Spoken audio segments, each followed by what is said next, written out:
माँ के ऊपर बात है। हर आदमी माँ की बात करता है। आजकल टिक टॉक के ऊपर मदर डे आता है ना जी, तो सब लोग इतने ज़्यादा माँ की शान में अहादीस और माँ की शान में मुख्तलिफ रवायात, मुख्तलिफ बातें करते हैं, लेकिन क्या माँ की हम कदर करते हैं? माँ से मोहब्बत लफ्ज़ रह गया, माँ बाप से मोहब्बत नहीं रही। माँ बाप से जो मोहब्बत है वो सिर्फ एक मतलब तक है बस। जैसे औलाद जवान होती है माँ बाप को भूल जाती है। माँ बाप की मोहब्बत, इसके ऊपर बात करनी और सुननी, बात सब कहते हैं जी बहुत अच्छी बात की, बहुत अच्छी बात की, लेकिन माँ के लिए आज कुछ नहीं करते। हर घर की माँ रोती है, हर घर की माँ रोती है। किस लिए रोती है? सिर्फ इसलिए रोती है कि माँ की कदर नहीं, बाप की कदर नहीं।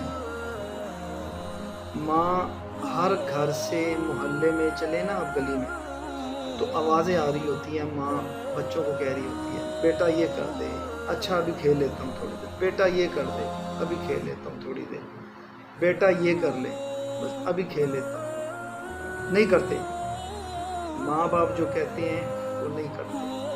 अब वो बात क्या मानी, माँ ने कहा बेटा सब्जी ला, 3 बजे माँ ने सब्जी का कहा, 4:30 बजे आके कहता माँ बताओ क्या काम। 1.5 घंटा माँ को तकलीफ दी, 1.5 घंटा हमारी माँ परेशान है। तो इसकी कदर कब होती है? माँ के मरने के बाद। उससे पहले हमें इसकी कदर नहीं होती। माँ की कदर उसी वक्त होती है जब मर जाए, बाप की कदर उसी वक्त होती है जब बाप मर जाए। जिंदगी में कदर नहीं करते, स्टेटस बड़े खूबसूरत लगा देते हैं। हमारे कई दोस्त जानने वाले हैं, इतने खूबसूरत स्टेटस होते हैं उनके, इतने खूबसूरत होते हैं कि दिल करता है कि उन्हें जाके मिलें, कि इतना प्यारा स्टेटस, लेकिन जाके देखो घरों में माएँ रो रही हैं। हर माँ दुखी है अपनी औलाद से। सिर्फ दुखी होने की वजह सिर्फ एक ही है कि औलाद ना फरमान